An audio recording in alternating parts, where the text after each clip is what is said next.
సేమియా కోసం ఇప్పుడు స్టవ్ వెలిగించుకున్నామండి. సేమియా ఫ్రై చేసుకోవాలి. కడాయి పెట్టుకుని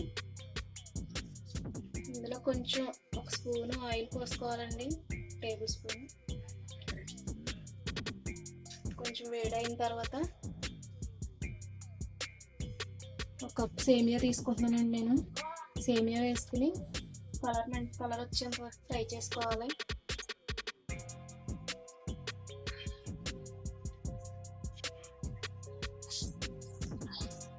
మంచి కలర్ వచ్చేంత వరకు బాగా ఫ్రై చేసుకోవాలండి, మాడిపోకుండా చూసుకోవాలి. ఇలా బాగా కలర్ వచ్చి మంచిగా ఫ్రై అయినాయి కదండి. ఇలా ఆయిల్ పోసుకొని వేయించుకోవడం వల్ల ఒకదానికొకటి అంటుకోదండి సేమియా చేసినప్పుడు. ఇందులో 2-3 కప్పులు వాటర్ పోసుకుందాం.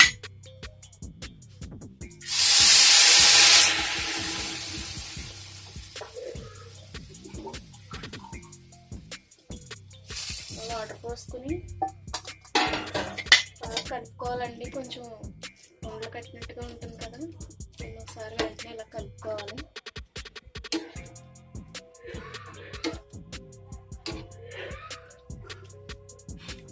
ఇలా మొత్తం కలుపుకున్న తర్వాత ఇందులో కొంచెం సాల్ట్ వేసుకోవాలండి, కొంచెమే వేసుకోవాలి.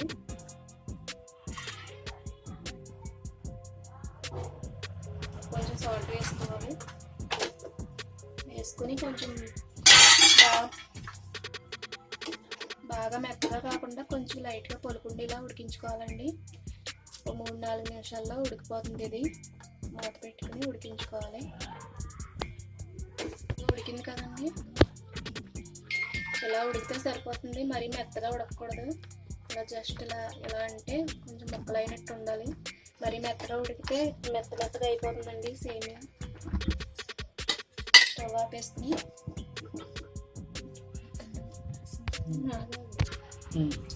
ఇలా చిల్లులు ఉన్న గిన్నెలోకి వేసుకోవాలండి. వాటర్ అంతా పోవాలి. చల్లనీళ్ళు కూడా వేసుకోవాలి. ఇందులో సేమియా మెత్తగా అయిపోతుంది. చల్లటి వాటర్ వేసుకోవాలి.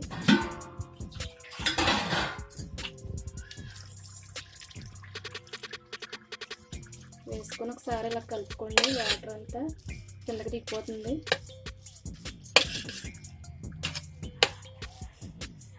ఇలా చేస్తే పొడి పొడిగా అవుతుంది సేమియా, లేకపోతే ముద్దలాగా అయిపోతుంది. మళ్ళీ ప్యాన్ పెట్టుకుని కొంచెం ఆయిల్ పోసుకోవాలండి. ఇప్పుడు ఇందులో 3 గుడ్లు కట్టుకుని వేసుకోవాలి. 3 గుడ్లు కట్టుకుని వేసుకోవాలండి. కొంచెం కాడిన తర్వాత లో మీడియం ఫ్లేమ్లో పెట్టుకుని కొంచెం కలుపుకోవాలి.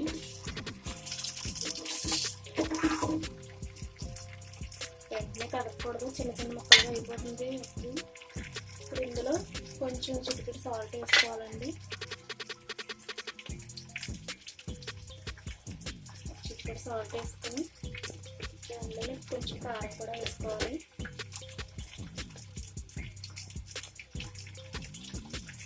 కారం వేసుకొని కలుపుకోవాలండి.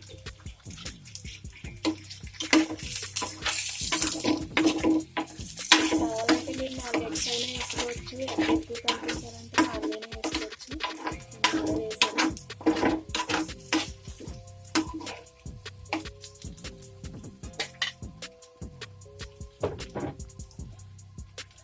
దీనిలో కొంచెం మిరియాల పొడి కూడా వేసుకోవాలండి.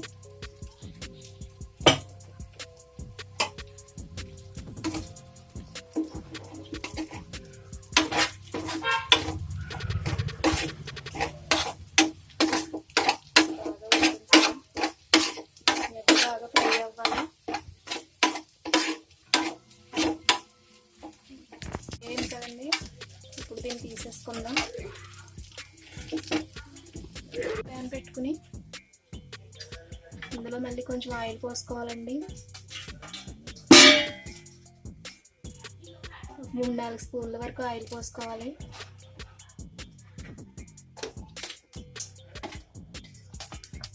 ఆయిల్ కొంచెం వేడైన తర్వాత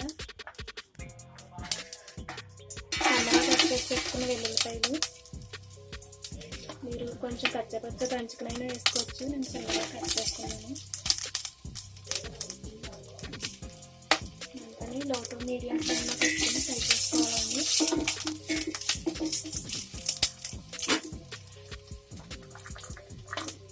పచ్చి బఠానీ నేను కొంచెం ఉడికించుకుని వేసుకున్నానండి.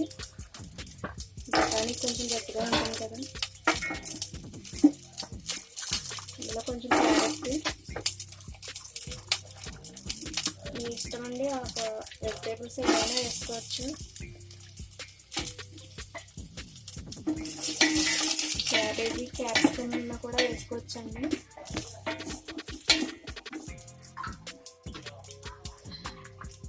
పచ్చిమిరపకాయ ముక్కలు కూడా వేసుకోవాలి, సన్నగా కట్ చేసుకుని. ఇవన్నీ వేసుకుని ఒకసారి కలుపుకోవాలి. మరీ మెత్తగా కుక్ అయిపోయిన అవసరం లేదండి. ఇందులో కొంచెం కొత్తిమీర కూడా వేసుకోవాలి.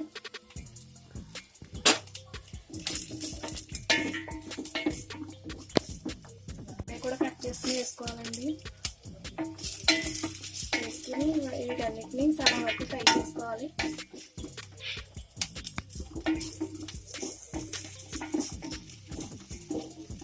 కూడా వేసుకోవాలండి.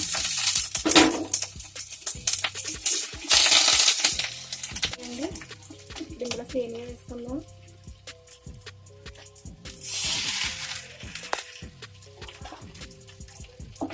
వేసుకుని వీటన్నిటిని బాగా కలుపుకోవాలి.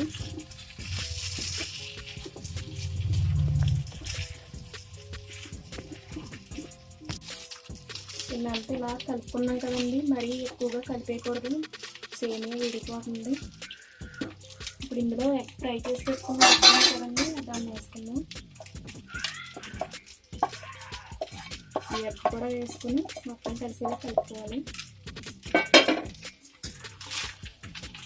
ఇలా నెమ్మదిగా కలుపుకోవాలండి.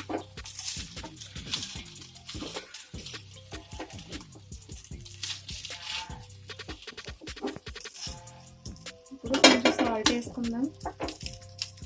ఇందాక వేసాం కదండి, సాల్ట్ కొంచెమే వేసుకోవాలి, చూసుకొని సరిపోతే వేసుకోవాలి. కొంచెం ఒక అర స్పూన్ కారం,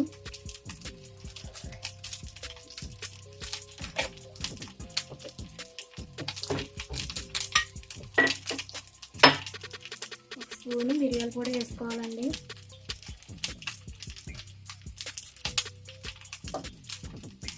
వేసుకుని వీటన్నిటిని బాగా కలుపుకోవాలి. ఇలా లైట్గానే కలపాలండి, మరి ప్రెజర్ పెట్టి కలిపేయకూడదు. సేమియా ముద్దలా అయిపోతుంది, విడిపోతుంది.